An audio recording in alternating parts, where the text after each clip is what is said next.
All right, good afternoon, folks.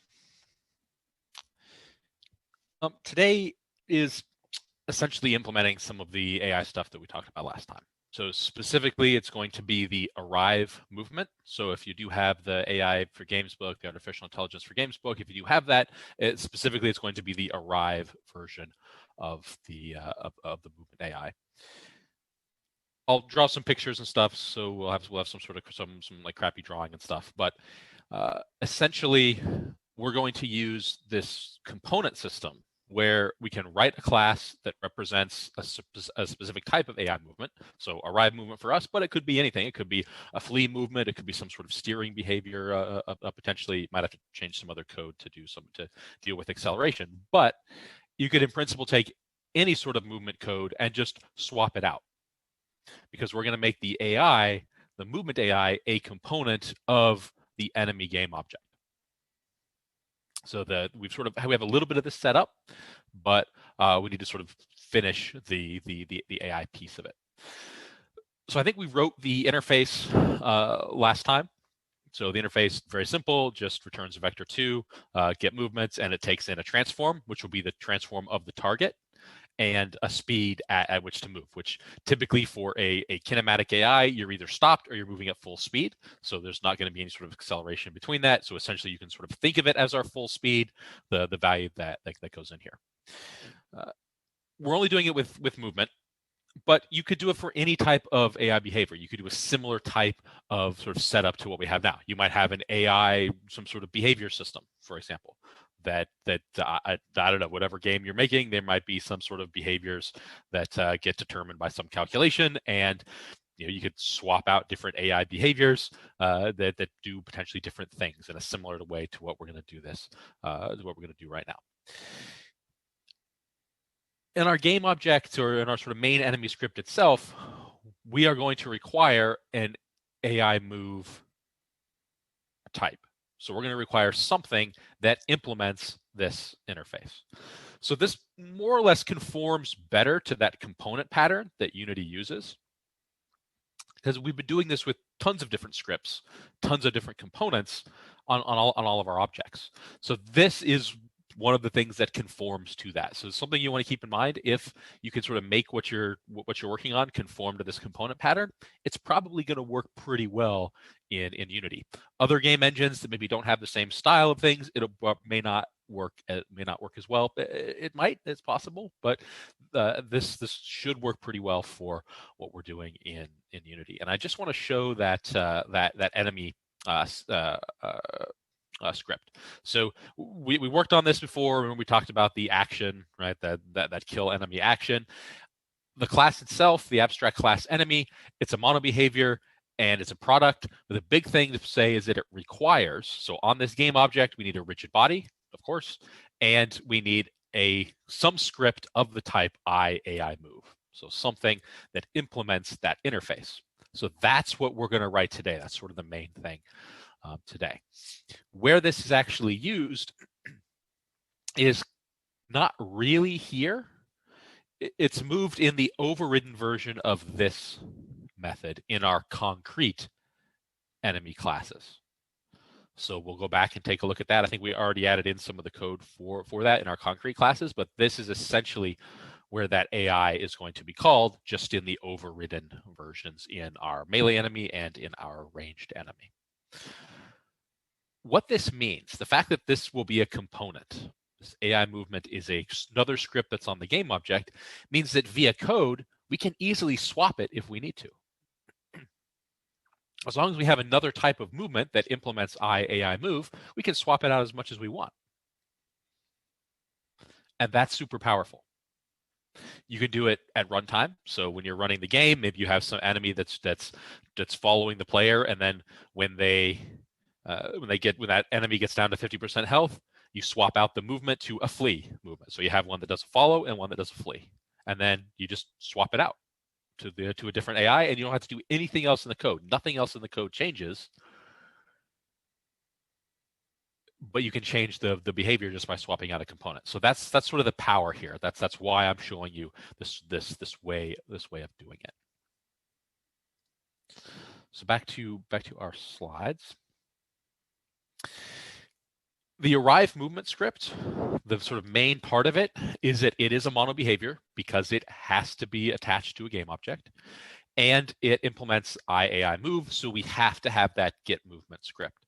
The rest of it will depend on the type of movement that I want to use. So I have that arrive movement, so I'm going to have two variables, time to target and radius, as well as a move amount vector that's just going to be the vector that I essentially return back to whoever called this. So move amount stores the final movement vector that we're going to actually use in the rigid body call.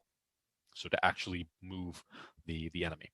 And then, like I said, the two variables here, these are things that they're serialized. We talked about that. I don't remember if we did before last time, but we talked about this before. Even though it's private, we can make it serialized so it's viewable in the inspector. So these two will be related to the arrive movement. So let's go in and make this script. Real quick, in the enemy. In the enemy script, I want to show just this right here. So this is that actual rigid body, and here's that move amount. So that's that move amount that we're going to get from the AI. So we get this vector essentially from our AI component, and then we do our rigid body to actually move. So that's where this move amount is going to end up being located. So let's create a new script. So I'm here just in my tons of scripts here. I'm going to create a new script, and I'm going to call that arrive movement. So arrive. And this is something where you might want to do some organization. So you might have another folder that's like AI movement scripts or something, so that you go in and you have all your AI movement scripts in there. Starting to get a lot of scripts like this. You probably want some additional organization. So here is AI move, or here is arrive movement. So it's already a mono behavior, and we want to make sure this implements an AI move as well. And of course, this is going to be an error because it needs to implement the get movement. So we're going to have to do that in a moment. I'm going to keep off. I'm going to remove start and update for the moment. We may put those back in, although I don't remember for sure. Let's just create our variables first. So we need a vector 2. This will be a move amount. And I think we'll leave it. We'll set it to vector.0 in the future. And I want this private as well. We'll set it to vector.0, but we don't have to do that here. Then I'll have a couple of serialized fields. And these will be private.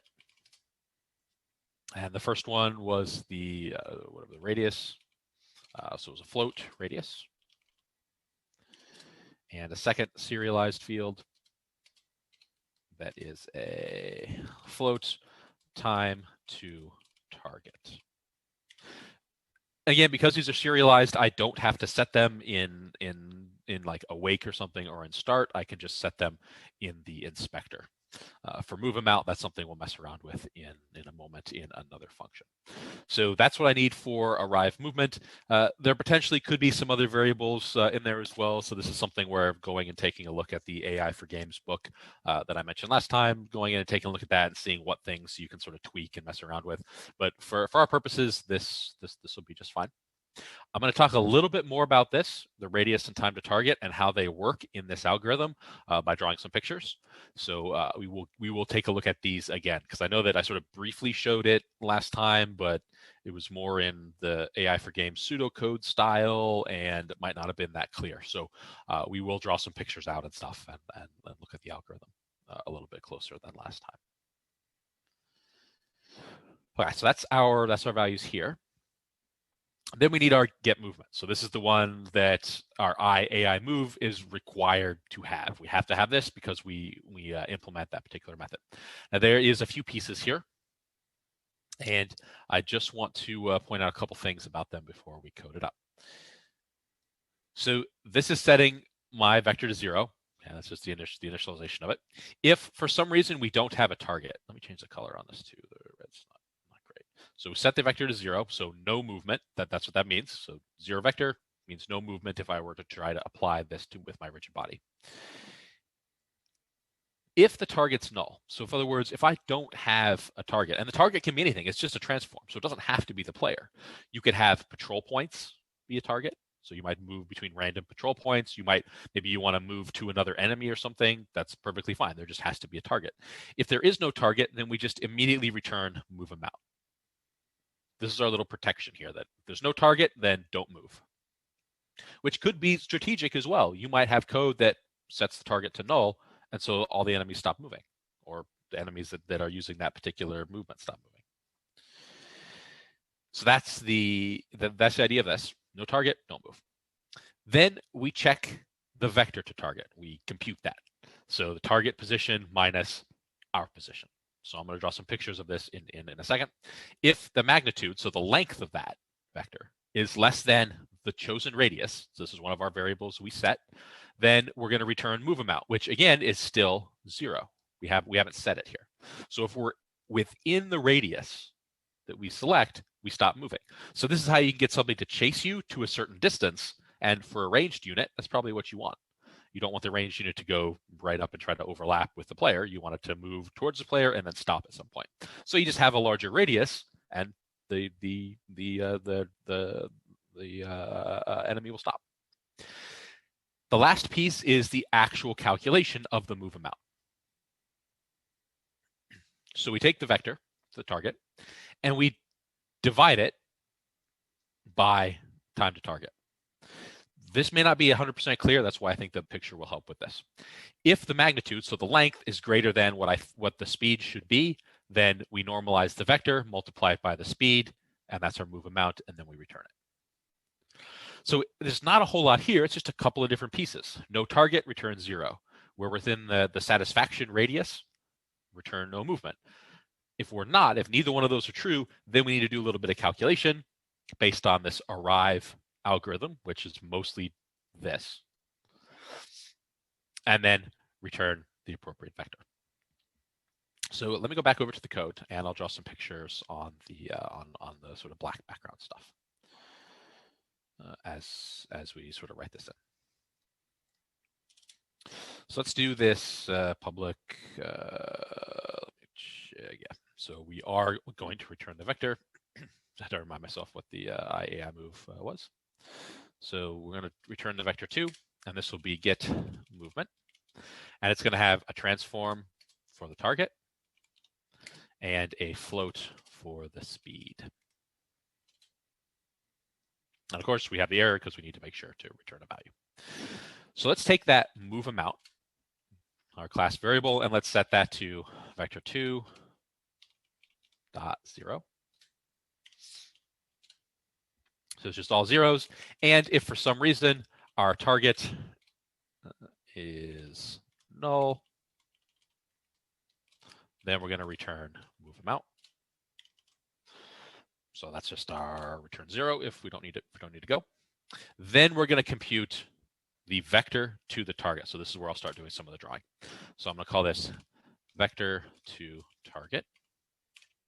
And this is our target dot position minus, and I'm going to use I'm going to use a this in here. You could just say transform dot position. But I'm going to use this dot transform dot position, and then we check if the vector to target dot magnitude, if that is less than the radius, and then we just return move amount, which is still 0 at this point. Okay, so while I have this up, let me draw some of this out. So say we have the enemy or whatever it is that we are. So I'm just going to call this. So that's this guy that's using this AI. If our target is up here, then what we're getting with this vector is that full vector from essentially wherever my location is, so the center of my location. So that would be from the center of my little circle here. We're getting this vector. And even though it's not totally straight, you can imagine it being straight. So that's the vector we're getting. This guy is vector to target. Now remember, the vectors are direction and a magnitude. So a velocity that we're dealing with our rigid body is a speed and a direction. So the direction is the direction the arrow is pointed, but the speed is the magnitude. So this might be some gigantic value. Maybe I'm 100 units away. So the length is 100 on this. Well, if our speed is only set to a maximum of, say, 10, then I need, okay, that's not, that's a little bit for the next piece. So let me just focus on the radius. So say we defined a radius. So we chose a particular radius. That means around this target, there's a radius that if we are closer than that, so if the magnitude is less than the radius, then we don't do any movement at all. So right now, in this particular case, our radius is relatively small. We are very far outside of that radius, so we would skip this if statement, and we would continue to move on. So that's how you get the target to move, or this to move towards the target until it hits the radius, and then you stop. So you're still checking. In this case, it would happen every frame. You're still checking every frame to see if, am I still inside that radius? Am I still inside that radius? Am I still inside that radius? But you're not going to be moving if you're inside that radius. And as soon as the target moves away, then you will start chasing after it as well. And that's exactly what was happening in the sort of AI with the little boxes that were moving around last time. That's exactly what was happening. The red box was chasing the blue box. It would get to a certain distance, and it actually would not overlap and sort of try to continue to follow that way. It would get within a certain distance, and then it would stop if the chased block were to stop at all. So there was sort of a radius on that. So that's the idea of this piece here that includes the radius. So code-wise, let's look at the next part. And let me erase this. And I'm going to keep this this diagram as is. And let's do the next piece. So we have that vector. Now let's take the vector to target divided by equals, so the slash equals, time to target. Let's think about what this does. Let's say time to target is a value of 2. So in this particular case, if we just multiply or divide by a scalar, so just a single value, it's going to scale that vector. So if I divide by 2, let me use a different color here, let me use a purple. If I divide by 2, then my vector becomes half the size. It becomes now this long. So it would be, for example, 50. If I did this calculation, if my magnitude was 100, the direction's the same, the direction doesn't change, but I divide by 2, which gives me 50. This is still really fast. This is still a large magnitude vector. So that's why the next piece is in here. If the vector to target, so this is after doing that division, dot magnitude, if that is greater than the speed, so say my speed was 10, and this is sort of what I was getting to before. Say my speed was 10. If 50 is greater than 10, which it is, then my move amount is going to be changed to the vector to target dot magnitude. So a vector, remember, this gives us vector to target dot magnitude gives us a vector of length 1. So it gives us, in another color here, it gives us a tiny little vector like this, a vector of length 1. And then we multiply it by the speed. So then I take that 1 unit vector, 1 length vector, and I scale it by the speed, by doing the multiplication by 10 in that case.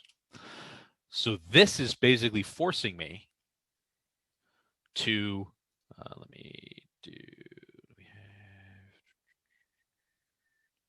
this should give, yes, this shouldn't be the magnitude here. This should just be the vector to target times speed. I think in the, yes, let's do, I think in the actual code I have normalized. So that we get that, yeah, instead of magnitude, we need to do the normalized, which gives us that 1 unit length. And then we can return move amount after this. Okay. So we check the length of the vector. If it's greater than speed, we get the normalized vector, so the unit length one, and we multiply by speed to scale it to our appropriate maximum speed that we have. and then we return the move amount here. Now, how does this give us arrive? Because I talked about this last time. This means that as we get closer to the target, it's going to look like we slow down.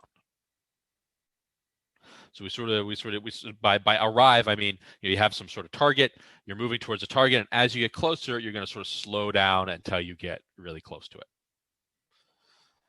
So how exactly does this work? Because I showed you this could take like 100 length vector and bring it down to 50. But then our if statement is going to normalize the vector and then multiply it back by 10 to give us max movement. So a long ways away from the target, we're just going to get the maximum movement speed, which is what you should expect. But once we get closer to the target, so I'm going to clear this and I'm going to draw a couple more, but this time it's going to be sort of a blown up version of being closer to the target. So say we have a target here, and we have this here. And the vector between them, say this is exactly, let's see, the best way to do it here. Say we still have time to target is 2. And say we are 5 units away.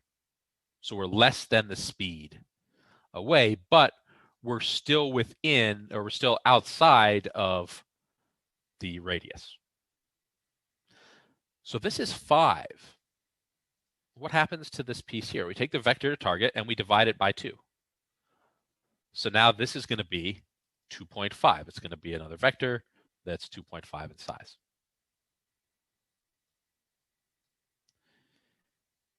Well, the magnitude, 2.5, is not greater than the speed. The speed is 10. So what do? We skip this.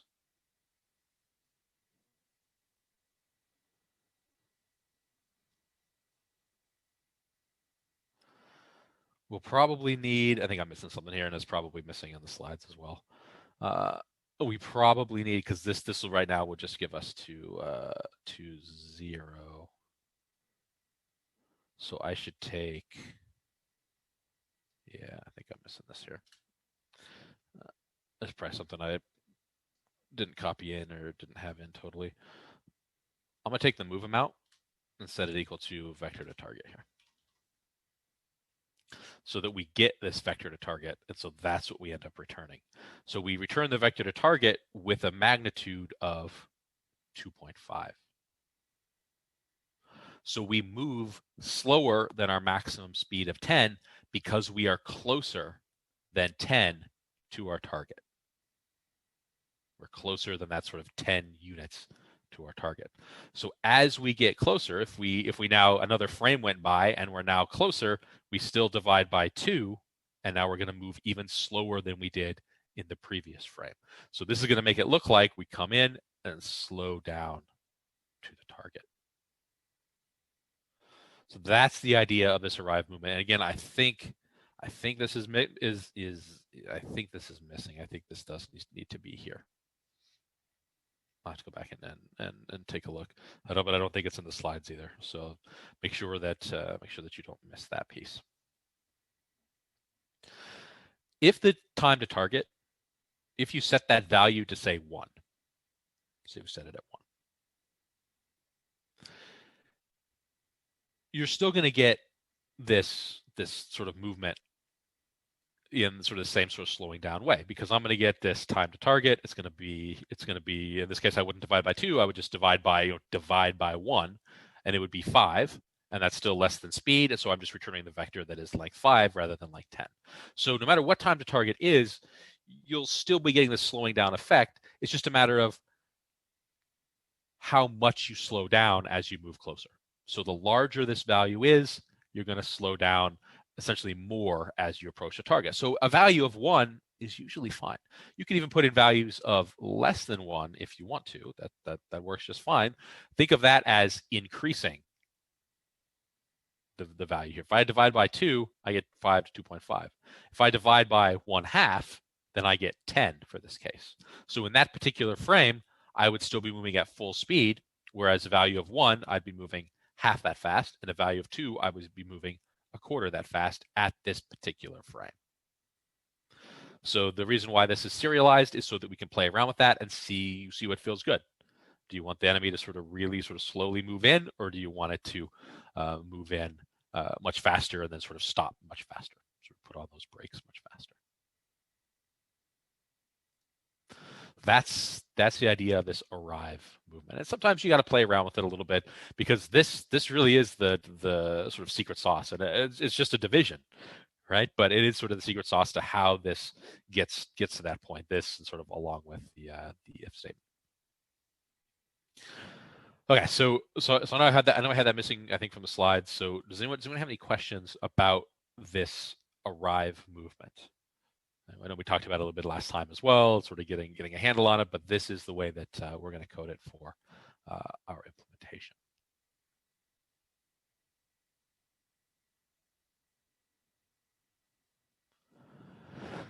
All right, so let's throw some of these scripts onto the actual sort of Unity stuff, onto Prefab. So I'm going to let this compile. Hopefully there's no dumb errors on my part. We still have a few things here, like values were never, or value was never assigned. It's automatically assigned to 0 and all that. And those are things we can go back and fix it if we need to. In the prefabs folder, I do have some prefabs here. So if you want to take something like the ranged enemy, for instance, we can drop it in and we zero out its pieces. I just want to have this ranged enemy here so that we can mess around with it. So I'm going to move it over in the X a little bit or something. So put them over here, something like that. And let's add in to this guy. We're gonna have to save the prefab after we change it, but let's add into this guy. Let's add the actually, I'll just use the scripts here. Let's add in the enemy script, because there's no scripts on it right now. It's just rigid body, animator, box collider. It just has the box collider, the animator, the rigid body. So I'm going to throw in the enemy script. So I'm just going to drag it. You can either drag it onto it in the hierarchy course, or you can drag it onto it in the inspector. And it's going to tell me I can't add this script because, oh, oops, wrong one. I want the ranged enemy. I'm going to add that in. And it tells me, hey, I can't add this script because I need an AI move. So I need something that is an AI move in order to add this script. I already have the rigid body, but I don't have the AI move. So let's add an arrive movement script. So I put that on, and I take my ranged enemy, and now I can add it. So my ranged enemy script was looking for that AI move script. It wasn't there, so I couldn't add it in. As soon as I added arrive movement, that's my AI move script that I require for the ranged enemy script. So now I can have them both here, and now this ranged enemy will move. I have my, I don't know what the speed is set to. That's something that I'll have to go back and look at. There's no projectile on this guy yet. That's something we're going to add today. I need a target as well. So I need that to be able to move. Yeah, movement speed is here. So maybe movement speed, I don't know. We're going to have to mess around with it. Maybe I'll put 5. For now, max health and time between attacks, we're just going to leave that the same. The target, I'm going to take my player object and I'm going to move that into target. So the target is the player from up here. If my player was a prefab, then I would need to have a reference to that somewhere when I instantiate it and do it. So Joey, let me remove these guys. So I'm going to remove that one. Oh, no, can't remove that one before this one. All right, so the prefab should look like this to start with, just the rigid body, the animator, and the box collider. I can't add the ranged enemy script because it needs the AI move script, and I don't have one of those. I don't have one of those added in. So the first thing I'm going to do is take that arrive movement script that we just wrote, and within the enemy here, I'm going to add it to this object. And because now I have this arrive movement, then I can take the ranged enemy script and add it as well. And then taking things like the player object up here, making that the target, increasing the speed, I don't know, 5. We'll see what that looks like.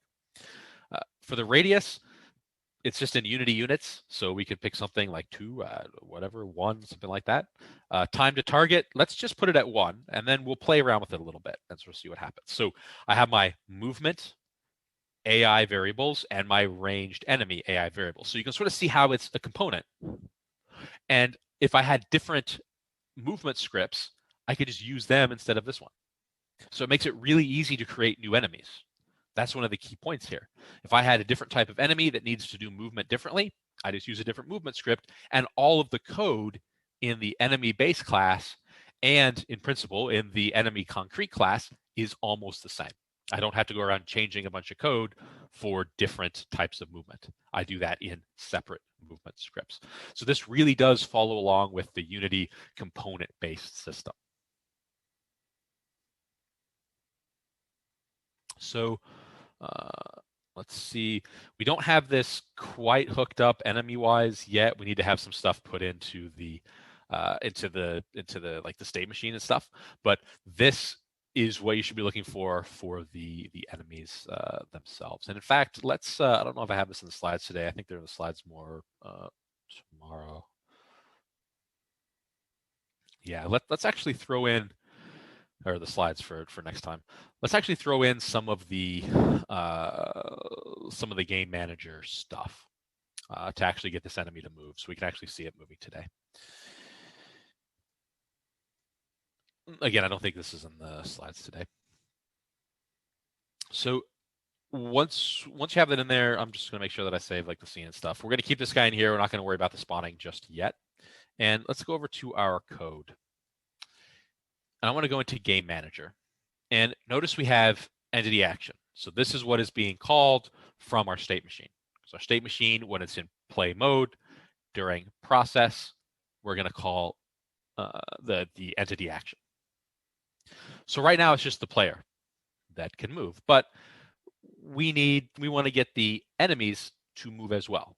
So the enemies to move are going to be in this place too, but we need to do it for all the enemies, right? So we're going to need a loop over all the enemies, and we're going to call whatever we call it in our loop. We'll do something like e dot move or something, because in our enemy class we have a move variable or move function. So we need something like this, but inside of a loop. To get all of the enemies, let's think about who has the enemies. The spawn manager has a list of every enemy. And we have a function called get enemies, and it returns that array. That's why I wrote that previously. And let's see, do we have, I don't remember if we had a reference in here, because we're going to have to make sure that we have some reference to things like spawn manager and stuff like that to be able to get some of this data around. Because right now, Game Manager does not have a reference to the spawn manager, so we can't call the get enemies. So let's go ahead and do that. There's a couple ways that we could. I don't remember which way I used later on, so this might not quite be the same way. Yeah, I don't quite remember. Let me actually look in one of my other folders here just to check. I want to make sure I'm doing it the same way as I did it in the slides, so that we don't have some weird thing happening later on.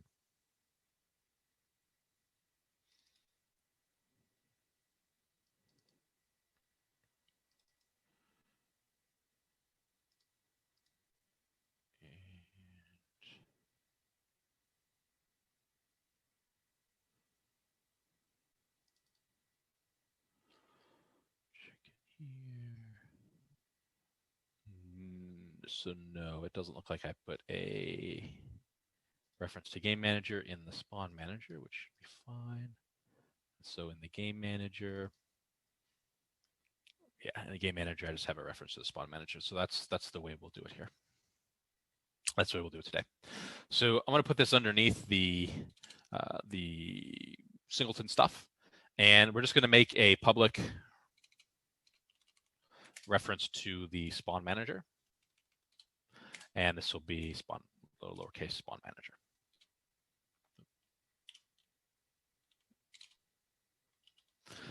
That way, when we start, we can just say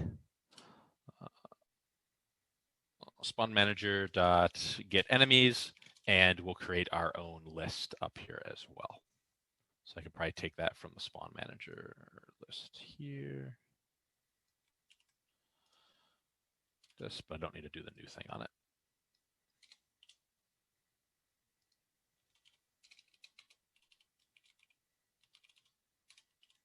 So we'll grab a reference to the spawn manager, so we'll just drag that into the inspector, and then I just have a list of all the enemies that is just essentially a null list, and then in start we grab the spawn manager reference and call get enemies so that we have access to that array. So that's all I've done here. So then in our entity action, I mean, for what do you mean by duplication, Andy?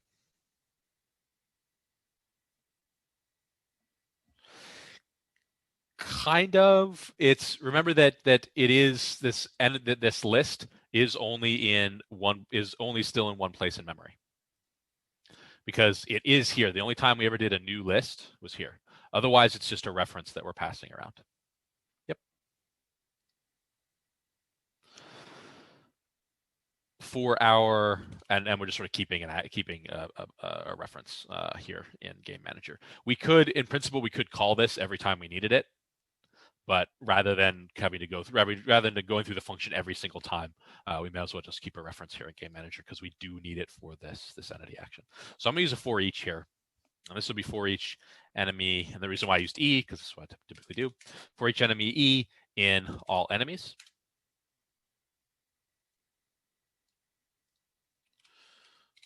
We're going to do we're going to do E dot move.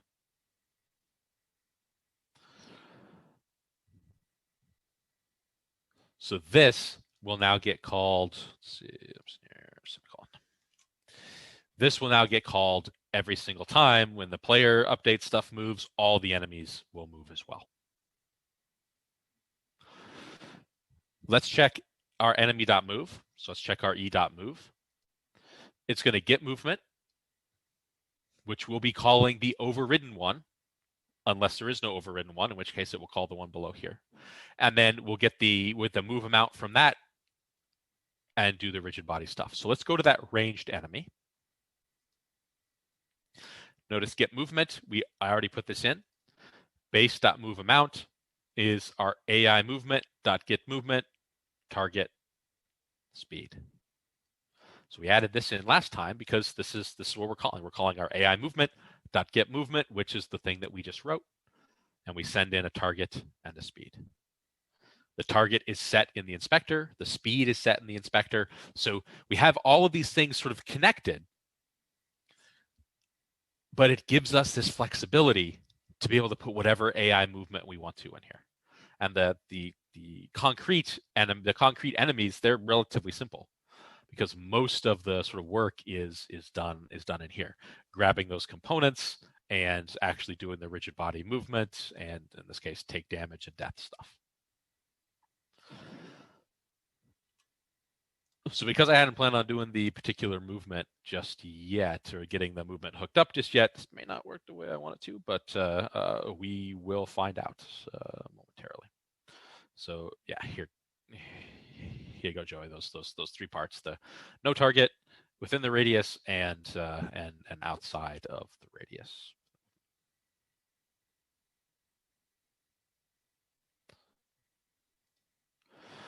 So let's see, this compiles, hopefully. Okay, and we'll do a run, and we're gonna take a look. Yep, looks like I am missing something somewhere. Manager, did we? It's likely due, this error here is likely due to something slightly different. Different than an error I would have thought would have happened.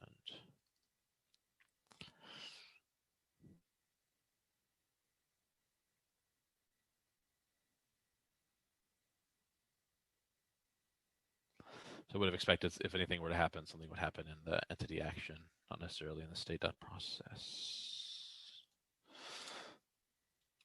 I won't spend too long debugging this because I do have slides on this. I just didn't expect it. Didn't plan for them today. Let's just check state. Make sure something weird didn't happen here.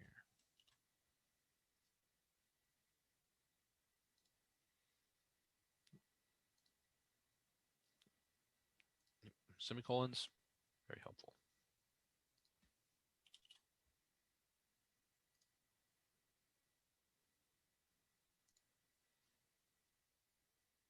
Yeah, for some reason state is null, which is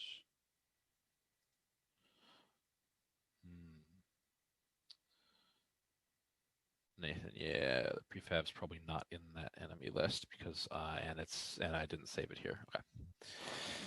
So yes, let's go and do that. So if you do make a change to a prefab outside of the prefab stuff here, so I've got my ranged enemy. I have it in my scene, and I made some changes to it. I've added some scripts. It's not automatically going to be saved in the one that you have in your prefab folder. Notice the one in the prefab folder is still just the other scripts: the rigid body, the animated, the box collider. The one here is the one that has the ranged enemy and the arrive movement. So what you do if you make a change like this, up in the inspector, there'll be a thing that says overrides. And you can see that this current one has, the current one that I'm clicked on has a ranged enemy script and an arrive enemy script. If I say apply all, it's going to apply those changes that I made to this specific one to all of them. In other words, it's going to update the prefab. So that's what I'm going to do. Say apply all, and I go look at the prefab. Now I have the scripts on there. So you can certainly make changes to one that you have in the scene and then override any of the actual values. I don't know why it's allowing me to do stuff again. I don't think there was any other changes that needed to be made. So that's what this is meant to do. And it looks like, let me check here. Yeah. In the prefab version, I probably want to send the or I probably would want to send the player back in there. Although because it's the prefab, there's no guarantee the player is going to be there, so that's why it doesn't let you send it in to this one here. So I'm not going to worry about this one for the moment. We're going to set that up where we set the target to the player in code, which might already partially be in there. So we're going to leave that there. So it's just going to be this guy who's already spawned in. He's already here. Who's going to actually do this. Nathan mentioning that this guy, since this guy was not spawned in using the spawn manager, he's not actually in the list here. So that's something that we might want to resolve in some way. I might just think about. It's like, 'cause I don't want to go sort of too hacky in this, and then have to revert a bunch of stuff when we get to the actual sort of regular version. So let me throw in the spawn manager here. And again, this is stuff we will do shortly, like with lecture notes and all that kind of stuff. So we have a spawn manager script. I have the manager game object that contains the game manager. I do need to throw the spawn manager object into that. So let me do this. Let me add the spawn manager script to my manager game object. So it might be better to call this managers. So I'm just going to use one object for multiple managers. And you don't have to do it this way. You could do it however you want to. In that case, for the spawn manager, I just need to grab this manager's object and grab it in. It's sort of like an object referencing itself to get the spawn manager script out of this. So even though it's on the same script, I can still drag it into the list here. I want my prefabs. So for now, I'm just going to put the ranged enemy prefab in both of them so that it's only ever going to spawn the ranged enemy prefab because that's the only one that I have ready to go. Enemies per wave, who knows, 2 and 2 seconds between waves, whatever I want to set this up. And we set up the spawn manager stuff previously. So whatever I want to set these guys up to do, we'll just do it that way. And let me delete this enemy here. So we will rely on the on the spawner, which is what we were sort of intending to do originally anyway. That means we should spawn some enemies. They should be in a list, all that kind of stuff. So let's check it again, and we'll see if we got some guys coming in or not. It should spawn right away. Go to my player here. And back out. I don't see them. I don't remember what the I don't remember what units I put on all of this stuff. Looks like our printing there is just fine, so I'm going to remove that. I don't need this debug in here, debug log in here anymore. And if I go to the spawn manager, this should do the instantiation. I have to remove stuff in there. Let's check the hierarchy. Yeah, they might be not in the appropriate layer.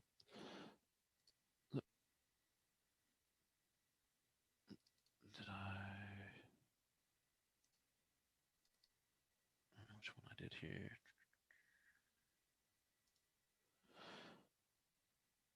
Could be related to the target, although I think I set the target in here. Yeah, I set the target to the player. Yeah, I'll have to take a look at the slides and see which piece. This is the problem with going a little rogue from the lecture, that I don't remember everything that needs to go into it, or what we sort of had done and haven't done yet. So I think this was here.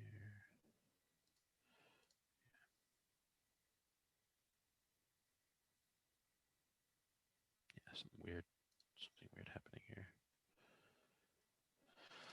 Okay, well, we will mess around more with this probably next time. So it shouldn't be the target, and there shouldn't be anything related to the projectile either, because we haven't made that yet. We're actually going to make this in just a moment, so that it can do like shooting stuff. Yeah, Nate, let's check on that. Yeah, so we're not. Yeah, we're likely not calling this anywhere, which would need to be in the state machine, where we call entity action. We'd probably do game manager dot spawn manager dot spawn wave. It'd likely be something like this. I can see if this solves it, because remember, this is being called every frame because we're doing the entity action. So we also want to call the spawn wave as well. See, I still don't know what this error is coming. What that error means.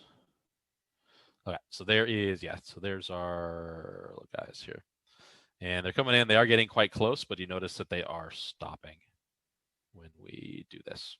And then, of course, when some spawn, they sort of pop each other out. So let me mess around with one of the settings here on this. Let's make this a little bit, the radius, make this a little bit larger, maybe 3. And I'm going to put the time to target. Let's put the time to target to be like 0.5 or something. So what these guys should do is they should zip in and, okay, well, go as fast as they go.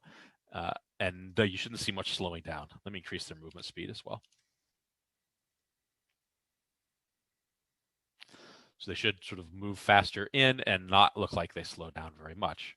Whereas if I take the time to target and I bring it up to like, change it to like 4 or something, they should look like they're slowing down.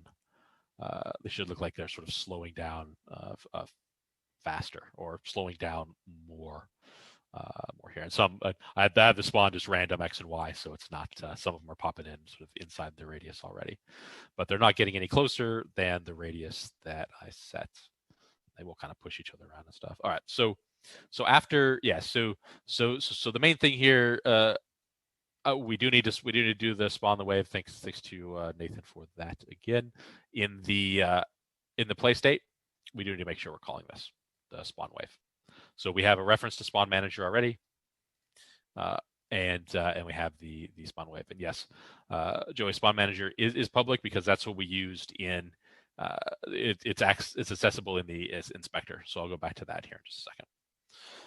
So in the play state, in the update, I just added this to spawn the wave, basically call spawn wave from the from the spawn manager. On the manager's game object, I have the game manager and the spawn manager script. So I grabbed in the spawn manager and threw it on here. And then to get a reference to the spawn manager, I just took the manager's object and dragged it into the spawn manager field. And then of course in the spawn manager, the enemies per wave 2, time between spawns 2 seconds, melee prefab, ranged prefab, both of them are the same, so that we're only ever spawning ranged enemies currently.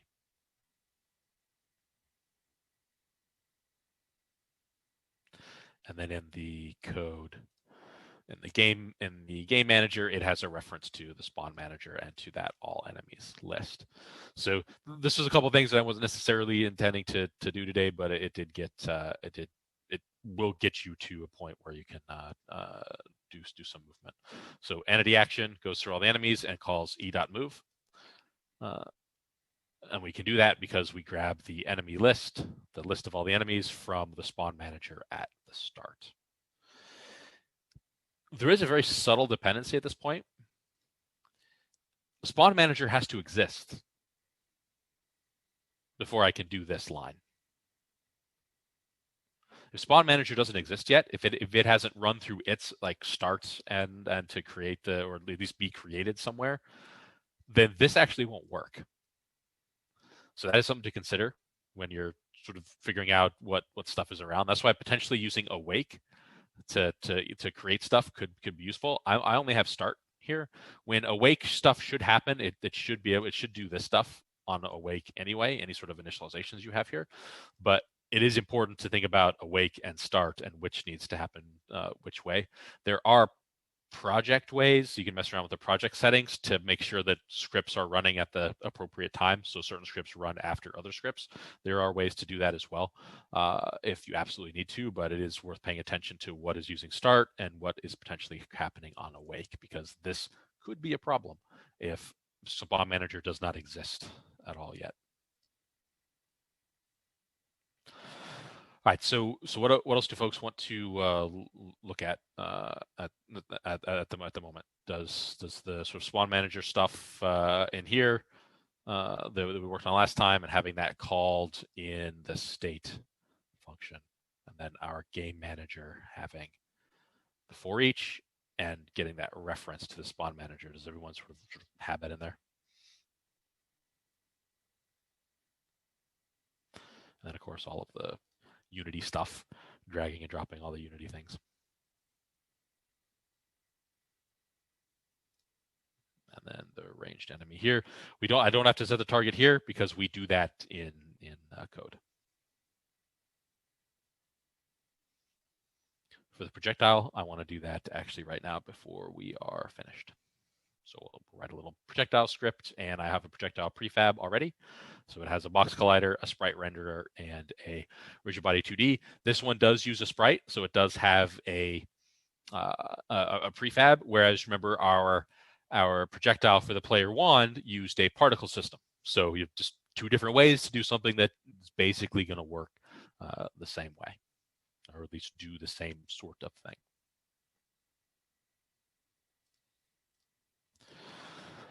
All right, so a quick reminder for enemy, just so you sort of have this in slide form.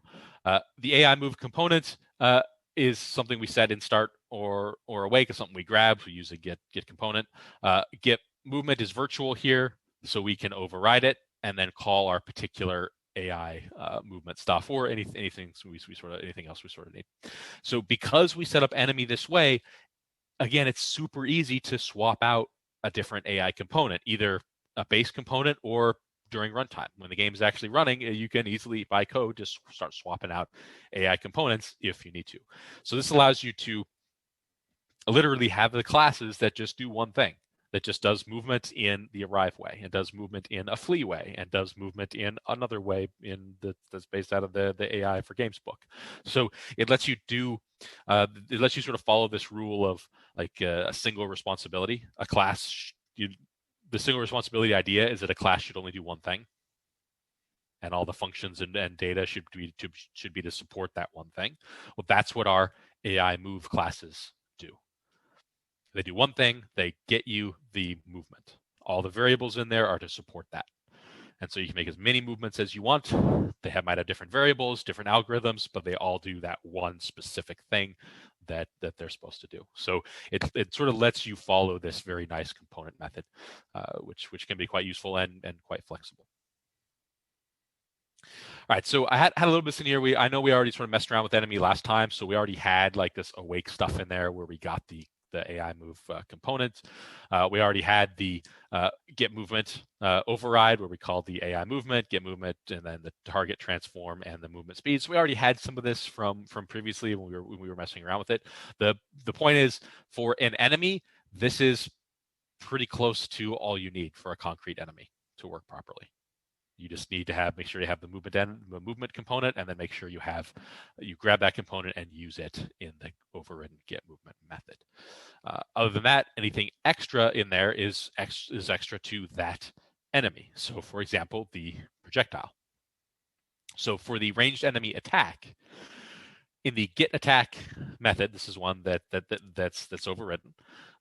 We're going to have to do some instantiation and figure out use attack time and the time between attack to figure out when we need to spawn stuff. So it's similar to how the spawner's working. It's just we're spawning these projectiles.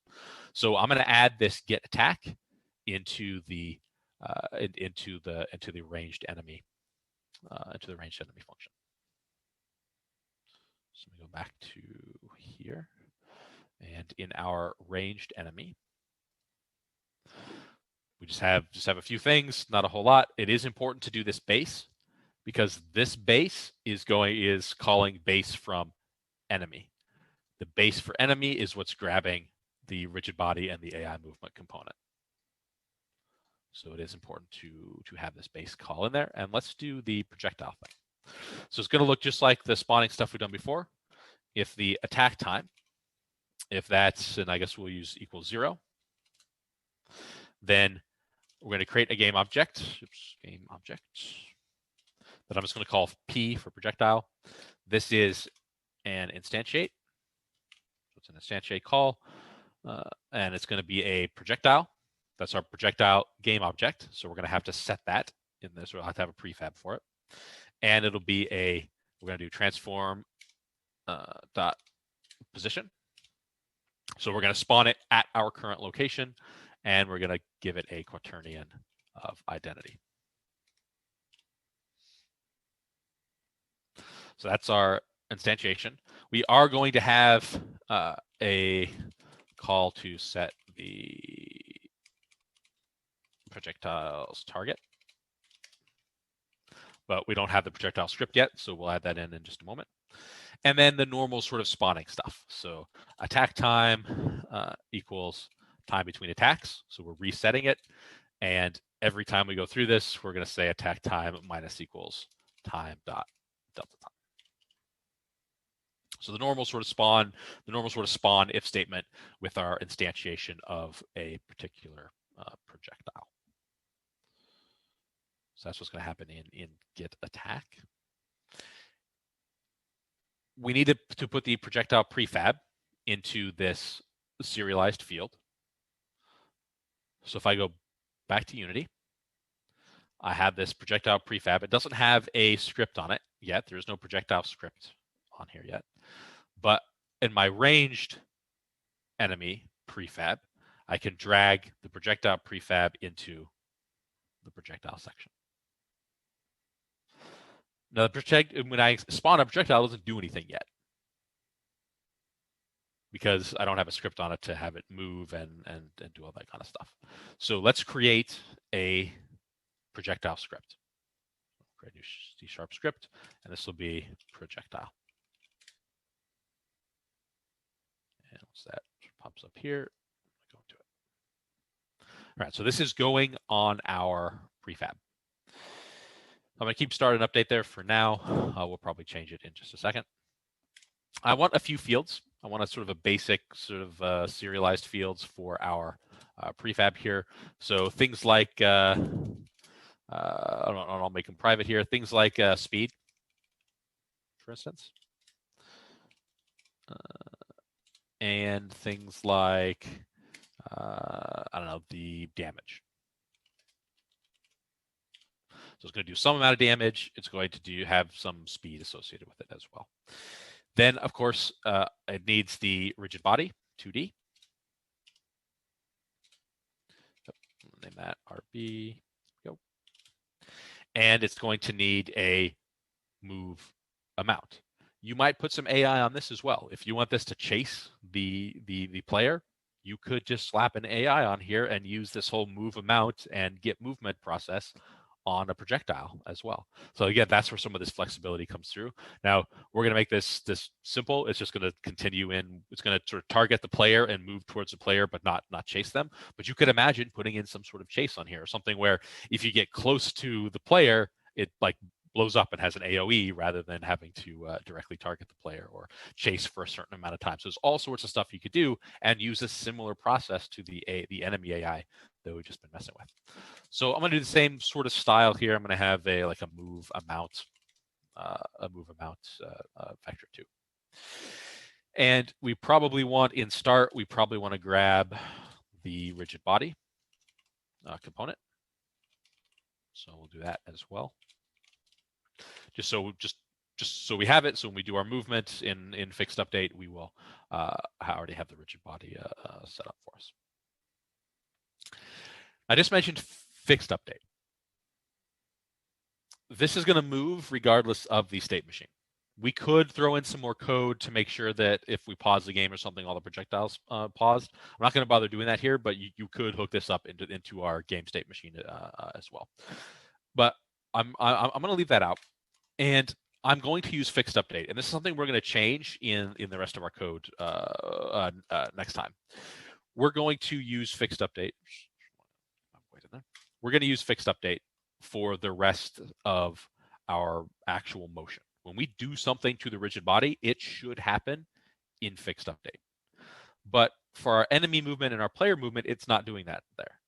The rigid body motion is taking place in the regular update because that's when our update process from the state machine is happening.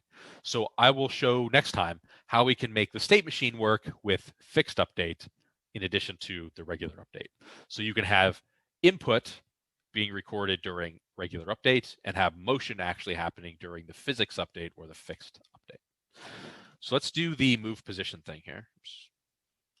Let's do the move position. So it's the same sort of movement that we've had for all of our other guys. And we're just going to take the current rigid body position and add the move amount multiplied by the time dot. You can use fixed delta time here. You can actually just use delta time if you want to. You used to have to do this. So in fixed update, you had to use fixed delta time, but they've actually changed this in the relatively recent past where you don't have to do that anymore. If you just use delta time, it'll use the correct delta time because it's happening inside other scripts and stuff. So you don't actually have to use fixed delta time. You don't have to remember to use that. And everything will still work fine. And then we need some way to set a target. In other words, how do we get the move amount? That's what this is going to do. So we want to, I'm going to call it set target. And this will just be a transform target. I need to set the move amount. This is the direction and the speed, the appropriate vector for how we're going to be actually moving this projectile. So I'm going to say move amount is going to be the target dot position minus this dot transform dot position. So that's just getting that vector. And then move amount is just going to be move amount dot normalized. So we're going to get that one length vector times the speed. So that sort of gets us our full vector, normalize it, scale it by the speed, and we have the appropriate vector for the direction we're going. And this is only going to happen one time. So when the enemy shoots, it's going to look at where the target is right now, and that's the direction that the projectile is going to move.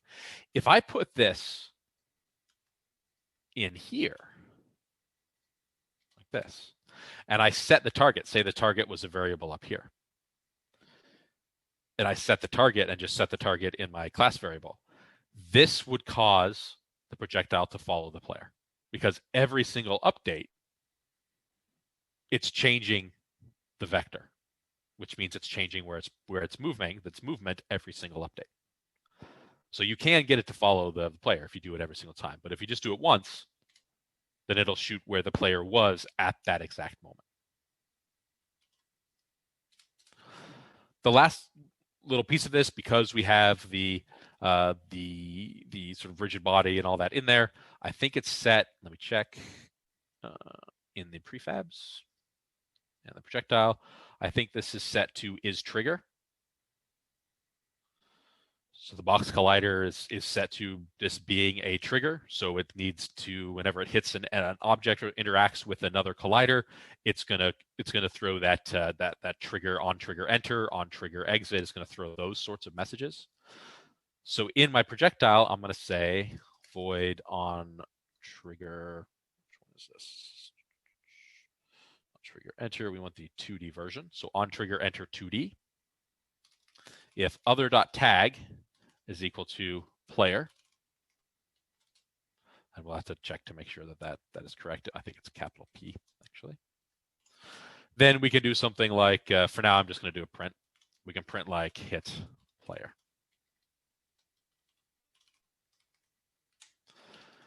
And then ideally, we want to make sure that this didn't just fly straight through the player, so we probably want to despawn it and all that other kind of stuff here. Did we? Oh, extra void here. So we probably want to do that as well. But for now, we're just going to say, all right, if the tag is player of the thing that it enters, then we're just going to print hit player and sort of make sure that works properly. So let's check the tag, make sure the tag on the player is correct. So there is a tag on my player, just called player. Our ranged enemy already has the projectile as the prefab, and we need to change the time between attacks. So we could say something like, I don't know, whatever, 2. So this case would be 2 seconds between attacks, and we should see some of these projectiles being instantiated. No, not quite yet, I don't think, because we need to make sure that the get attack is also being called. So in our game manager, we have move.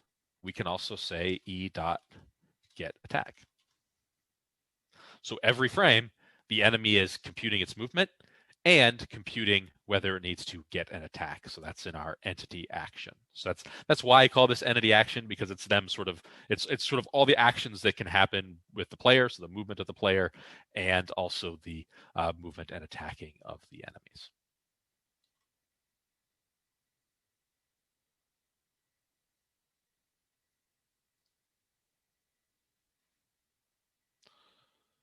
So let's see.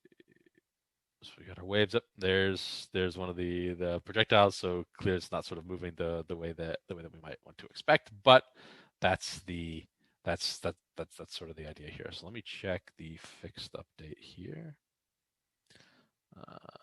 Yeah, and I'll go back into here for the attack. Yep, the ranged enemy. So get attack is doing.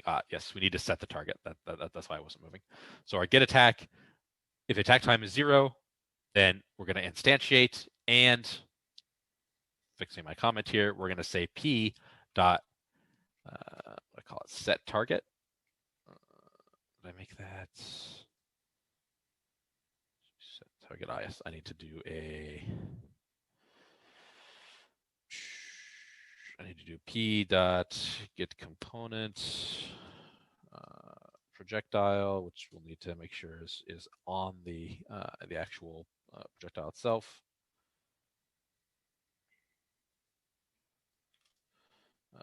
Dot set target, and in this case, we can use the game manager.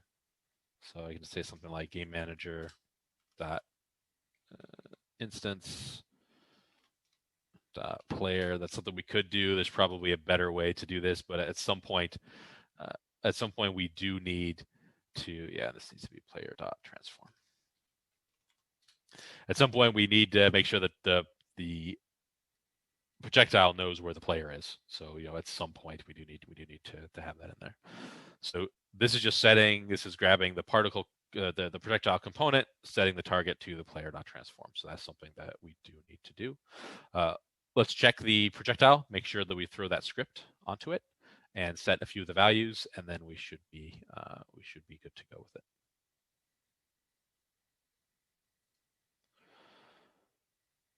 So for my projectile here, let's throw that script onto it. So we have the projectile script. I'm going to throw it on here. And I can set the speed to something like, I don't know, 15, and damage for now doesn't actually matter.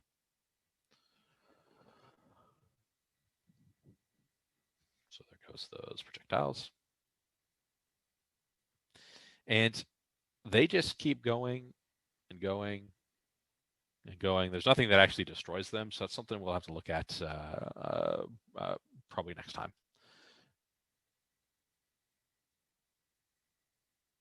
So we're shooting here. It looks like just the new ones are shooting, so we'll might have to mess around with that time between attack stuff.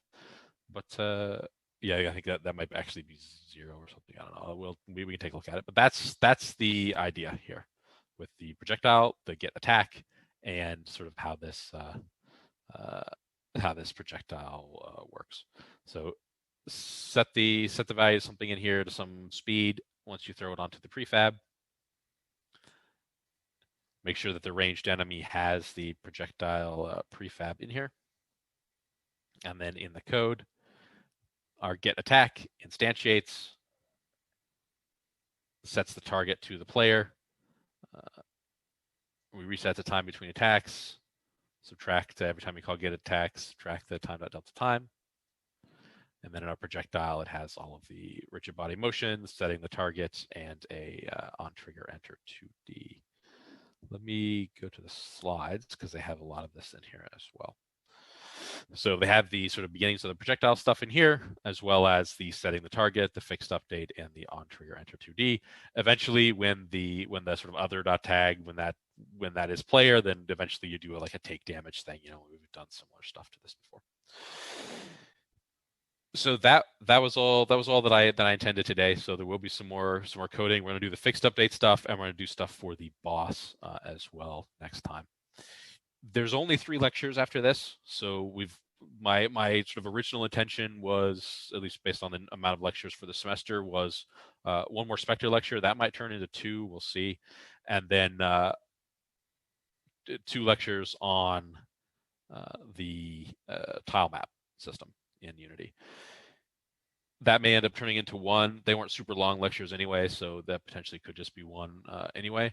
But that's basically going to be all for the rest of the semester. So we'll see some tile map stuff. I think the tile map system is quite useful, especially some of the utilities that are in there to make nice maps and whatnot for games. So we will talk about that. Otherwise, the pull up.